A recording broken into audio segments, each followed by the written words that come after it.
Gracias a todos por estar aquí juntos, gracias al maestro por acompañarnos en esta ocasión.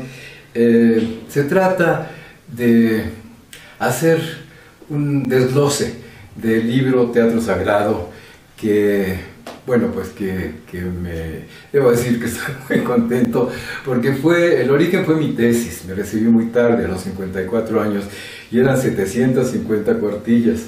Mis pobres jurados, Rubén Bonifaz Nuño y Carlos Solórzano, se tardaron un año en leerla. Y claro, ninguna editorial quería publicar ese monstruo, y entonces lo reduje, hace un año lo reduje a un libro mucho más esencial, vamos a decir, que es el que estamos presentando hoy. Y bueno, en ese libro lo que describo es el hecho de que México tiene 3000 años de representaciones sagradas, no teatro. Teatro lo tenemos hasta 1531, y que en el siglo XVI las leyes de Indias, que fueron el fundamento de la Nueva España, de la colonia española, la dividieron en dos repúblicas: la república de los indígenas y la república de, primero, los conquistadores, los españoles, los criollos, hasta llegar a la gente de razón del siglo XX, ¿no? Eso quiere decir que ya desde la Nueva España ese territorio era un territorio esquizoide, estaba dividido en dos repúblicas, como si fuera posible que dos repúblicas, dos países convivieran. Tenían leyes diferentes, se vestían de manera diferente, por supuesto, y también tenían teatro diferente, completamente diferente. El teatro, vamos a decir, de la República de los Criollos está perfectamente documentado gracias a investigadores como Olavarría, el propio Rodolfo Silio y Luis Reyes de la Maza. Pero resulta que el teatro maravilloso generado desde 1526, es la primera obra, el teatro de la República de los Indígenas, no ha sido realmente documentado, no ha sido estudiado. De eso se trata el libro, precisamente. Yo me he pasado 50 años tratando de entender ese fenómeno que nos ha sido hurtado a la gente de teatro. La mitad del teatro mexicano nos ha sido escondido, ha sido secuestrado, y muy poca gente lo conoce. Así es que me voy a tomar la libertad de contarles la historia de cómo se generó ese teatro indígena, que es nuestro, pues por lo menos mi gran orgullo, y que es fuente de intangibles culturales que nos dan identidad. Precisamente, paradójicamente, ese teatro tan despreciado es el que genera los intangibles culturales con los que nos conoce el mundo entero. Bueno, siempre parece un misterio cómo es que aparecieron esas maravillosas representaciones tradicionales mexicanas. El teatro de la gente de razón lo tenemos perfectamente documentado, pero no olvidemos que las leyes de Indias, este mamotreto, nos dividieron en dos repúblicas: la República de los Indígenas y la de los españoles, criollos, gente de razón, como se le quiera decir.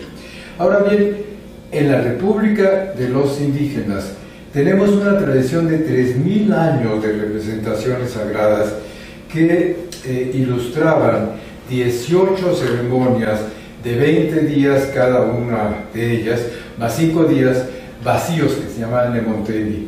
Y entonces había un sacerdote, el Tonalpouque, que sabía hacer ese ritual y que se vestía como el rey, como el dios, y entonces en el momento de ponerse la máscara, pues era ya el dios definitivamente. Y a través de códices de esta naturaleza le transmitía el conocimiento a otro Tonalpouque, que también se vestía como el dios, y al ponerse la máscara se convertía en el dios. Por supuesto, lograba la ayuda y la atención de toda la población a través de una figura que inventó México, que es el calpulli. El calpulli es la unión indisoluble entre un dios como Huitzilopochtli, Xochiquetzali, Tosi, Quetzalcóatl, etc., y un grupo de personas. A eso se le llama Calpulli. El dios no puede vivir sin el grupo humano y el grupo humano tampoco puede vivir sin el dios. Por lo que hay un diálogo que se realiza a través de rituales sagrados. Cuando viene la conquista, entonces el Papa Julio VI le regala a los reyes católicos América, se la regala con sus árboles, sus cascadas y su gente, por supuesto, ¿no? Y entonces la única condición que pone es que evangelicen a los indígenas. Entonces mandan a los franciscanos que muy generosamente utilizan unos catecismos que están escritos en náhuatl, pero ya con letras occidentales, pero además ilustrados con jeroglíficos como los de los códices. Y entonces estos franciscanos, a través de unas hojas de papel amate, logran una serie de maravillosas representaciones en la que, primero que nada, aparece la Virgen María, que embarazada va a Belén a tener al niño Dios, y que se parece muchísimo a la leyenda de Coatlicue, que tiene al niño Dios Huitzilopochtli de una manera mágica como la Virgen María. También aparece la figura de los Reyes Magos. ¿Y por qué? Pues por una razón muy sencilla, porque los Reyes Magos viajan guiados por las estrellas y recordemos que éramos un pueblo astrónomo por excelencia. Entonces, también el concepto de las ánimas del purgatorio, de los que se van al purgatorio por haber pecado y tener que pasar un tiempo en esa región metafísica. Los franciscanos hacen una obra maravillosa que se llama Las ánimas y los albaceas. Y entonces aquí tenemos rastros, tenemos copias y originales también de todo el teatro evangelizador en náhuatl. ¿Esto qué es lo que crea? Crea un ethos, una costumbre de hacer teatro. Importantísimo, porque a los indígenas se les prohibía todo. No podían andar a caballo, no podían tener armas, no podían viajar sin permiso, no podían curar el pulque, etc. Sin embargo, sí les permiten hacer teatro porque están ilustrando las lecciones del franciscano. Ahora bien, en el año de 1536, el virrey de Mendoza, en un acto muy diplomático, como se da cuenta de que Cortés quiere convertirse en el rey de la Nueva España, Cortés le ofrece una representación, en lo que ofrece el Zócalo, de una ceremonia prehispánica, real y totalmente prehispánica, diciéndole: yo soy el rey de la Nueva España. Y el virrey, muy amable y muy gentil, le contesta al día siguiente con otra representación de moros y cristianos comandados, claro, por el rey de la guerra, el santo de la guerra, que es Santiago Matamoros, ¿verdad?, que es el que preside los ejércitos. Sin embargo, un año después, como Cortés intenta ya abiertamente independizar la Nueva España, el virrey hace una representación única en el mundo con 5.000 actores, en las que se ve que Cortés es el rey de los turcos, el rey de los moros, Alvarado su gran visir, y que Carlos V en persona somete a los turcos, que son Cortés y Alvarado, y entonces el virrey muestra a todos los caciques del valle que realmente el que manda es el emperador. Y en 1581 llegan ya finalmente los jesuitas, y entonces ya hay una costumbre de hacer teatro. Los jesuitas hacen el teatro dentro de sus iglesias y hacen adoraciones de Navidad. Y claro, son escuelas que manejan con un determinado método, que es el de la competencia, el de ser el primero, y el de los ejercicios que debe hacer cada persona, y además las representaciones, por ejemplo, de la adoración al niño de los pastores. Y así nace la pastorela. Los jesuitas son inteligentes y burlones, y entonces crean el personaje un tanto caricaturesco, pero tiernamente caricaturesco, del ermitaño en la pastorela, que se suma, claro, a la figura de la Virgen y el niño Dios, que van a Belén y que se suma, por supuesto, también a los Reyes Magos. Entonces ya se da un sincretismo total. Y ese sincretismo ha sido ya autorizado. Ha sido autorizado primero por los franciscanos, luego por el virrey y por fortuna. Se les permite a los indígenas seguir haciendo teatro. ¿Cómo lo van a hacer? A través de una figura social maravillosa que es la cofradía. En la cofradía es exactamente igual que el Calpulli. Es un grupo de seres humanos que están alrededor de una deidad y que hacen representaciones para establecer contacto con la deidad, para que la deidad les mande buenas cosechas, los proteja de sus enemigos, etcétera, etcétera. ¿Y cómo lo hacen? Bueno, como les enseñaron los jesuitas, a través de cuadernos de coloquios.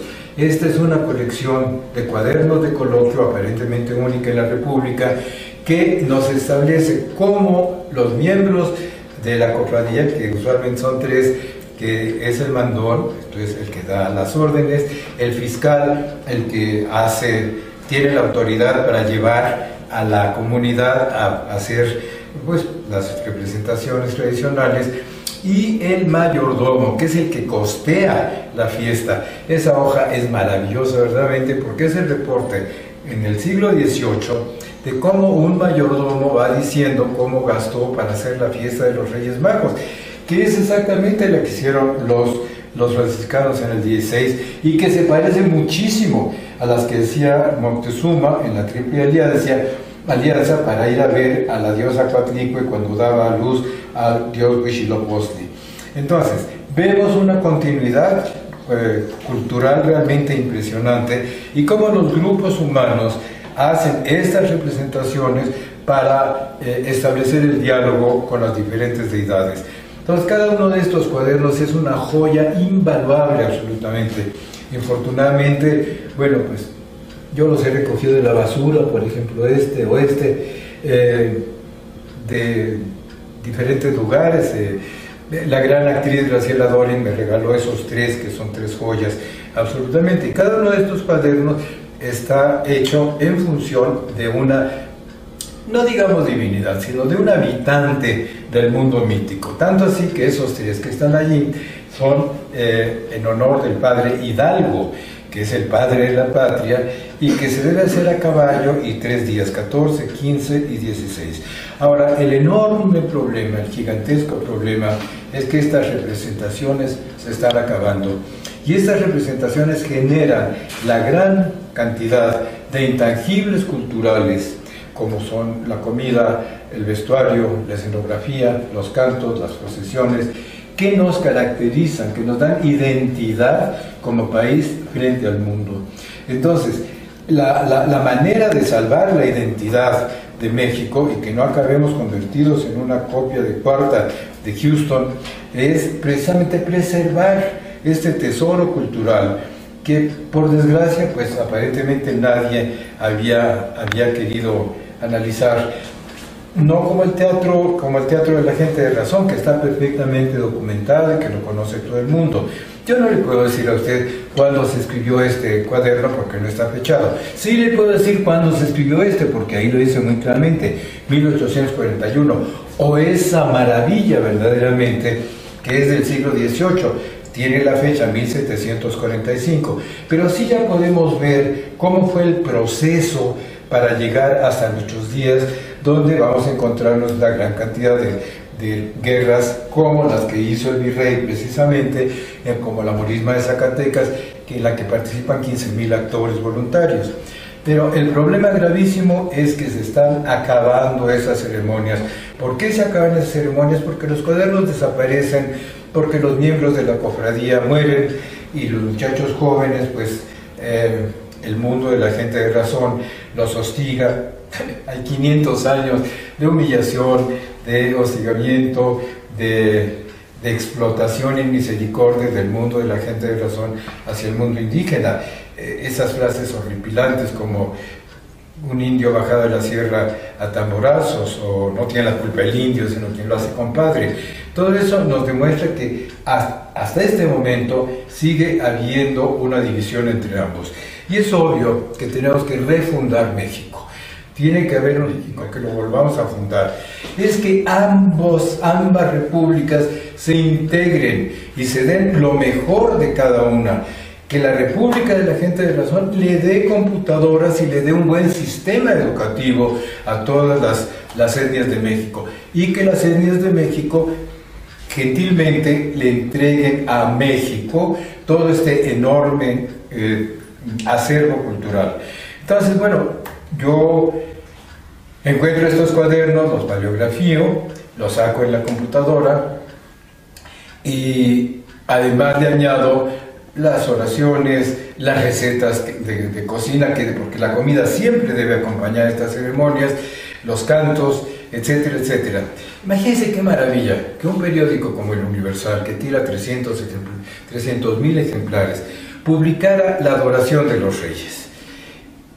Con que 1% de esos 300.000 personas que leen el periódico formara un grupo, que podría ser de indígenas o de criollos o de quien fuera, ¿no? Y hiciera de nuevo la ceremonia de los Reyes Magos, ya hubiéramos salvado totalmente esa ceremonia. O que lo hicieran con las pastorelas, o que lo hicieran con las guerras de moros y cristianos, o como cualquiera de estas maravillas que tenemos aquí. Entonces yo lo que he querido hacer ha sido estos nuevos cuadernos del siglo XXI, porque como me dijo una informante en Tepeaca, y yo le pedí que lo escribiera inclusive, pues ya no podemos hacerlo porque no tenemos el cuaderno que nos decía cómo. Entonces yo a lo que me he abocado ha sido hacer nuevos cuadernos de coloquio, distribuirlos gratuitamente. Por fortuna todos los días, todos los 2 años se ponen decenas de pastorelas mías, y etcétera, etcétera. Y yo creo que es lo que tenemos que hacer todos, entre todos, conservar este caudal cultural e integrarlo al otro mundo, integrar los dos mundos, que ya no existan esas palabras infamantes en contra del mundo indígena, que es el que nos da realmente identidad ante el mundo.